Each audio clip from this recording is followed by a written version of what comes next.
Welcome to tutorial number 4 for Minesweeper. In this tutorial, we will be doing some um, setting up of the bombs, and we will be doing revealing tiles when we click on them.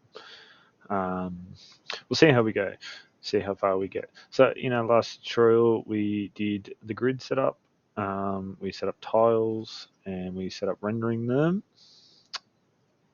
In our tiles, we have our class, we have a positional data, we have our information, and then we have our active button, and we updated and rendered it.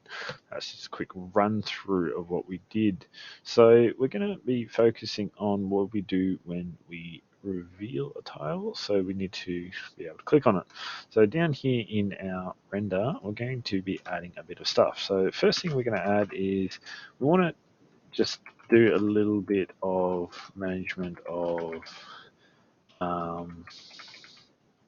where we want our text to display. So we want it to center, just makes it easy so we don't have it moving around. Whenever you're writing text to screen, you want to make sure that you don't have some weird other bit of code affecting it before it or after it. So you just want to always set that up. I'm going to go size of text to 15 there.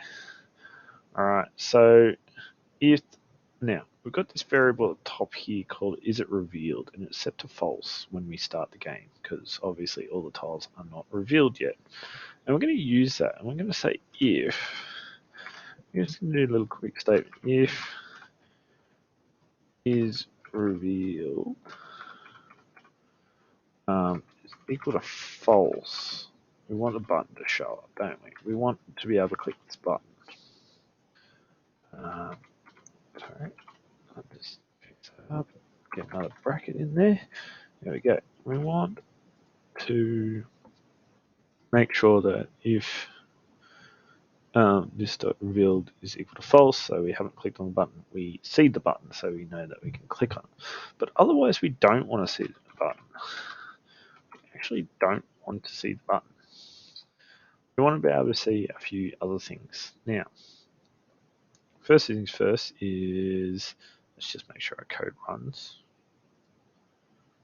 Yep, still got our buttons and we can click on them, but we need to write a little bit in our update loop now. So we're saying that when we click on a button, we want it to disappear, but we haven't told the computer to do that yet. So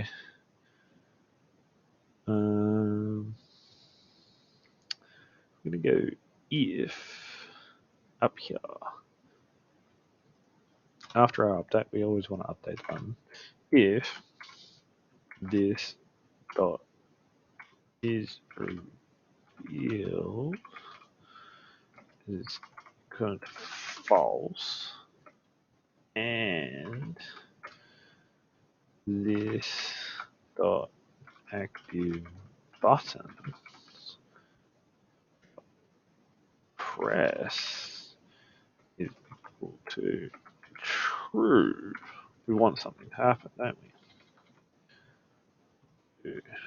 Oh, we have another bad day on the keyboard. It's nice to keep your brackets in line so you can see that that bracket open, open, close, close. So we have a nice, neat. Now we want actually something to happen. So if we do click the button and it wasn't revealed, this dot is revealed is now equal to true because we clicked on the button. We want it to be true. Perfect. That's all we need in there. So that's all we need. Let's play that. So we've got our buttons. Now click, disappears. Disappears, disappears, disappears, disappears, disappears, disappears. They're disappearing now. I can't. Well, I can click on them, but they don't do anything now. They don't do anything. Alright, so it's disappearing. Now, I did just notice that we might have, because we created a square up here, but we didn't give it a color. We were going to make it a color. Fill, let's give it a color. 200 by 200 by 200. Let's just give it a nice color there. So that's just our rectangle in the background. So yeah, it's nice grey now in the background. After our button disappears, it's just showing that square in the background because we're rendering the square and then we're rendering the grid on top of it. So when we reveal, we get rid of that active button from being able to be clicked. There you go. It makes it disappear. So now we have, in our update, we have if we click on it, and that's our button press there, is true, and we haven't clicked on it before, it turns to true. And this is saying if it's false, we show it, else we don't show it. Now, what do we want to show if we have clicked on our button? What do we want to show? We want to be able to show that if it's a bomb or if it's a number or it's blank square. So we're going to write a little bit of code here. So we're going to go if this got bomb. So we're checking to see if it's a bomb first. If it is bomb, setting up my brackets. So there's another set of brackets. Say if it's a bomb, I'm going to do text, and we're going to go. I'm going to put a B there if it's a bomb, and then we're going to set up its position dot next, so that's its location plus this width. So we're going the width divided by 2. So we want the center of the square from left to right. So if I just go here, there's my square. We've got our x, our y in this corner. We're going across, so that's our width. And we want halfway. We want halfway. Yeah. And we're going to do the same thing over here. We're going to have our height. And we want halfway. Because we want to get our text in the middle. So let's get that going. So we've got the position x. So we've got x. And how far across width divided by 2. Perfect. And now we want to do the other way, which is this position y plus. So we're getting y, now we're going down. We want this dot height divided by 2. And that should get it in the center. Now, we don't have any bombs, so that's not going to show up. And that's meant to say is bomb. Check that. Make sure you get that one right. I just picked that one up before I ran the code. This should run. Click on it. It's clicked. Yeah, no bombs are going to show up because there are no bombs in the game yet. But what about if we go else? If it's not a bomb, what do we want to show? We want to show the number of bombs that are around that tile. So we're going to do the exact same thing, except this time I'm going to go this dot num bombs. And then I'm just going to copy paste this line here straight across. So all of that after the B, we've got the comma, and then boom, we're going to copy that down because we want the same position. I'm not going to reinvent the wheel on that one. I'm just going to go boom. And if we run that now, ooh, we got an error. We got a crash. Ooh, something's happened. I love it. I love when we get errors. The text is expecting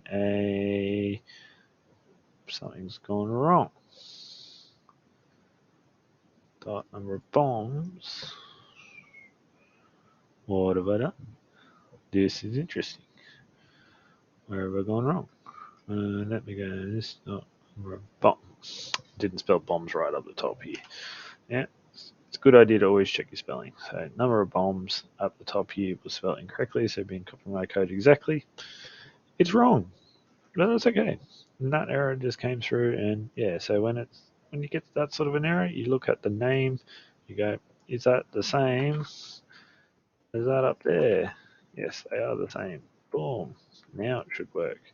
And oh, look, we click on it, and they're all coming up as zeros. Why? Because we don't have any bombs in, and we haven't set up our numbers. But they should all come up as zeros. So we can click on all of them, and they'll all come up as zeros. I'm not clicking on every single one.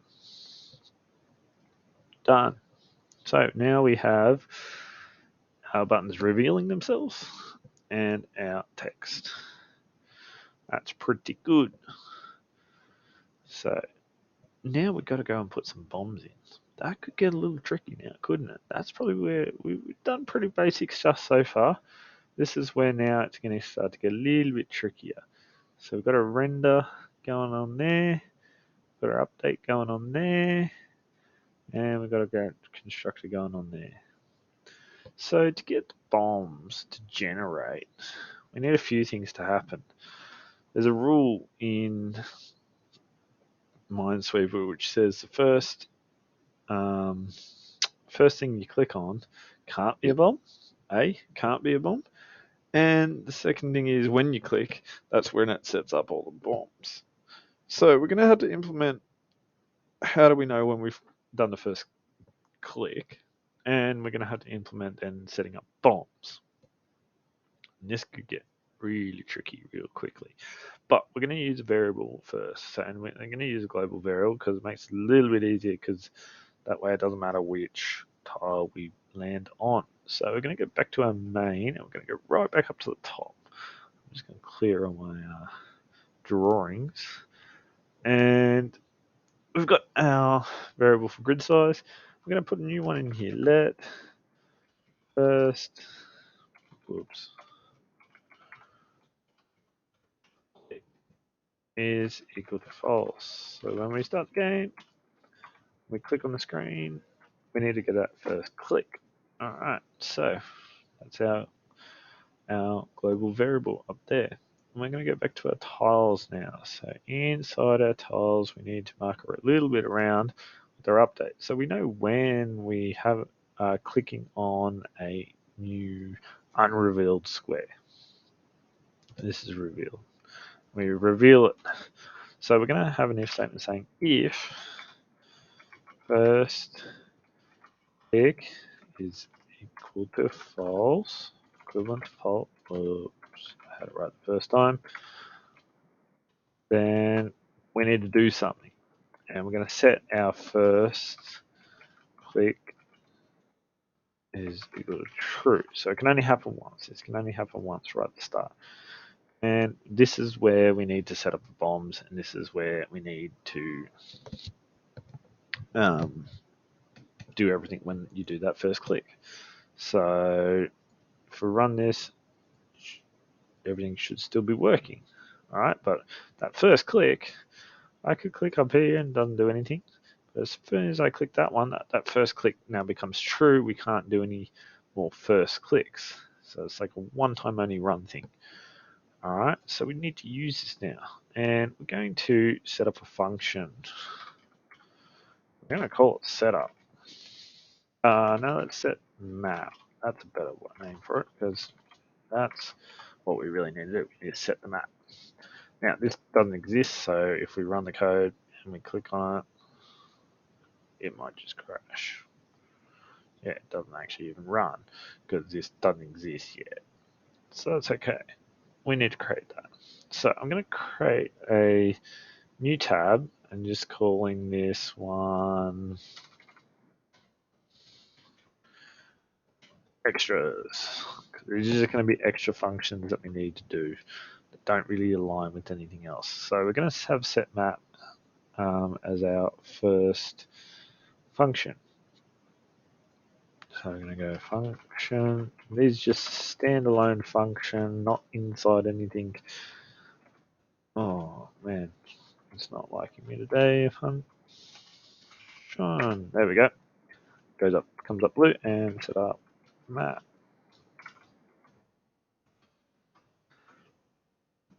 Right, and this is where we are going to set up our bombs. Alright. So, what do we need? We need to know how many bombs we need to put into the game. So I'm going to set up a little variable here, and number of bombs. Number of bombs. Double B, I don't want double B. Number of bombs. And we're going to set this to, we want an integer because we want a set number of bombs. And I'm going to do some fanciness here. Grid size, we're going to base it on the grid size. times the grid size. So what's that? Grid size times grid size. At the moment it's 10, so 10 times 10 is 100. And we want to times it by a percentage, so we're going to go 0.2. So if you're any good at maths, timesing by 0.2 is like 20%. It's like saying times by 20%. So 10 times 10 is 100, times by 0.2, so times by 20% is 20% of 100, 20. So we're going to have 20 bombs set up in our grid. That's how many bombs I want. And then we're going to use a big old while loop. And now while loops are really dangerous because they can go infinitely. So we're going to go, I'm going to make the bombs count down. Number of bombs. While the number of bombs is greater than 0. Yeah? And at the moment it is, it's a 20. Because we just set it up here. We just set up here. We just said 10 times 10 is equal to that. So let's just write that so we know what we got. We got 10 times 10 times 0.2, which equals 20. So we're starting out with 20 bombs here. We're starting out with 20 bombs, but obviously that'll change if we change our grid size. Now we're just going to go over the right-hand side here for a second. Open up this panel here, so there's like 3 little dots and lines and code settings. I'm going to go to editor, and we're just going to make sure, not editor, we're just going to make sure that loop protection is on, because if we make a mistake here, we might crash the computer. So we don't want that to happen. So chuck that one on. Make sure you don't change any of these other settings at the moment, and we can close that one back down. Excuse me. So we need to iterate down. So we're going to randomly select different positions. So we're going to have 2 variables, one for x and one for y. So we're going to go y first because we're going rows first. And everything needs to be as an integer because arrays use integers, they don't use floats. We're going to random it between 0 and the grid size. And that will poop out a number between 0 and 9. We also need to do that for our x-axis.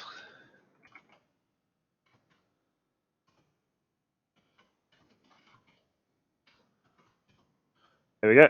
So we've got a random y and a random x value. And what we're going to say about these is we're going to check to see a couple of things. A, it isn't already revealed.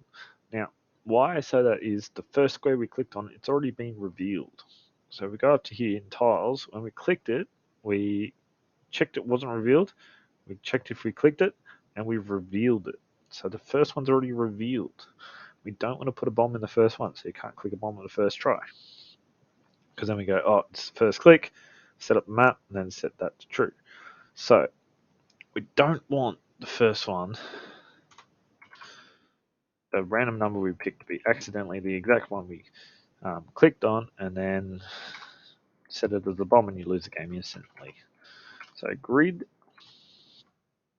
y, grid x is reveal. So we're saying the one that we've randomly selected now, is it revealed? We need to see if it is false. Good. And we want to check that it's not already a bomb, because that's not going to be helpful. The first one won't be, but when we keep selecting, it might be a bomb that we select again. We don't want to put a bomb on top of a bomb.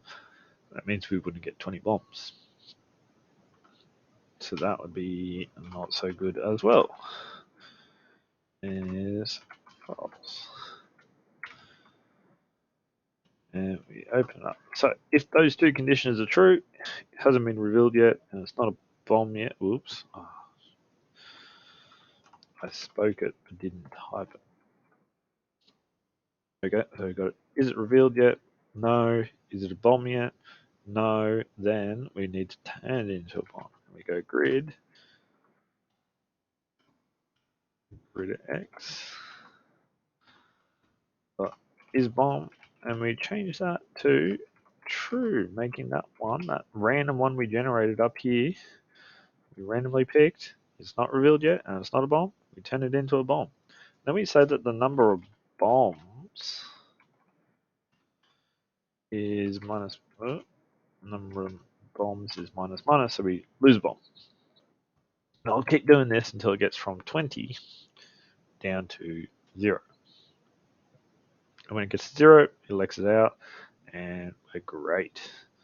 We are good to go. Alright, let's save this. Alright, let's run this. Click. Oh, we didn't get any crashes. That's not a bomb. That's not a bomb. See if we can find a bomb. Ooh. Crazy. Pretty sure when we clicked on a bomb, something happened. Ooh, so we've got some errors, some logical errors occurring at the moment. And I'm not sure why. Let's have a little look. Alright, so first we're gonna go have a little look. Let's just stay in here. Let's have a little look. Grid. We've got the setup, we've got the number of bombs. Bombs greater than 0. Set them only if it's revealed. And that bomb is not a bomb yet. And the grid is then set to true. I feel like it's over here in that tile class. I think we did something wrong over here.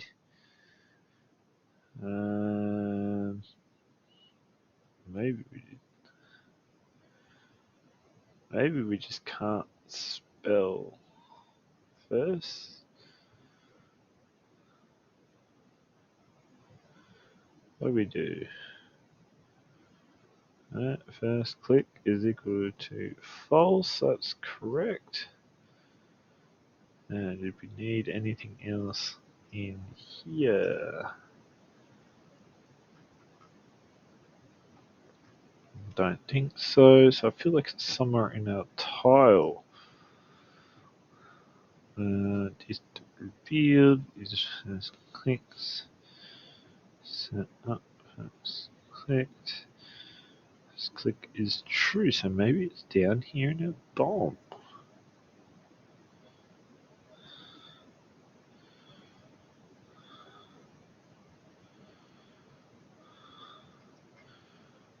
Don't know. This is interesting. I haven't had this error before.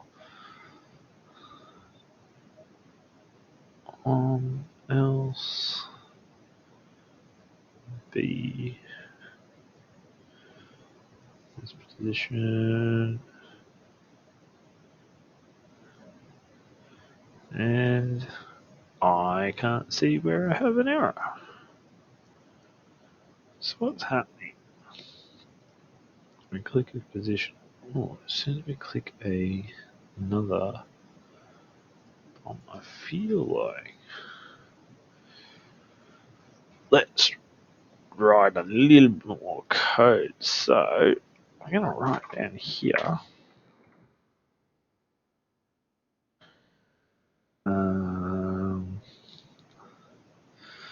Just copy this. I'm just gonna put it down here for a second. Yeah, let's see.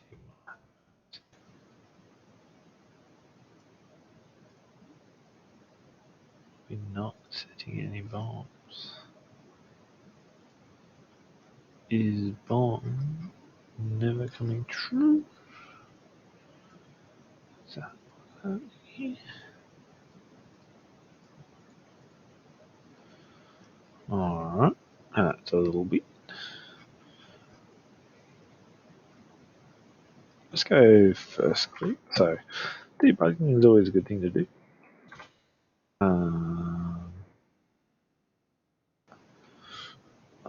Let's put it out here. Let's put it out here. Okay, print. See if first click's ever been true. It's becoming true. Awesome. So I feel like she says true. This is true.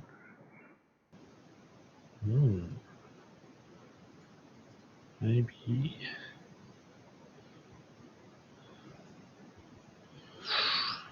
Alright. I'm just gonna have to have a look at the code for a bit. I'll be right back. And back. And it was a very, very simple spelling mistake. So if you look here, made a spelling mistake, it should be capital B. And that should mean that bombs appear when you click on bombs. There we go. And if we unlocked all these, ooh,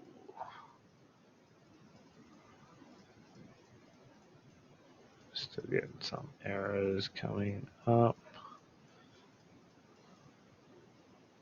And I have a feeling that's not related to the bombs at all.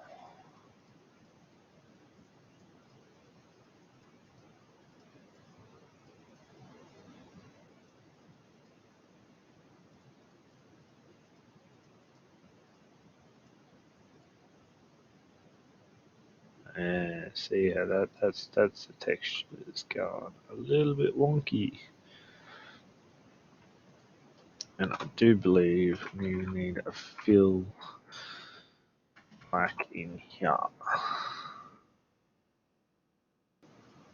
There we go. Alright.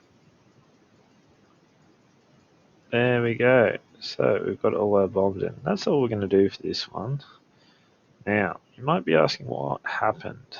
So, very simple spelling error there, which caused the bombs not to display. Did add a little line of code in here, just check my bombs were working. Don't need that in there, but it did work. But you know, when I added that little tiny bit of that fill to make the rectangle grey, well, I didn't realize that I hadn't actually changed or edited anything else before that. So we probably need to put a fill up here as well, just to make that text back to black. We need that to be grey, and then obviously it was turning everything grey down in here, which is not good, so we need to put a fill in there. That's the cosmetic side of things. That's making sure that your code runs from top to bottom in order, and whenever you need to change, especially with text and things that have colors, that you're affecting the thing below it, and you're always making sure that each item that you want to render to the screen has its own colors, alignments, everything like that set up. So there we go. So we've got our Minesweeper. We can click on squares. They reveal their number or their bomb. There's a bomb. And that's where we're going to leave it.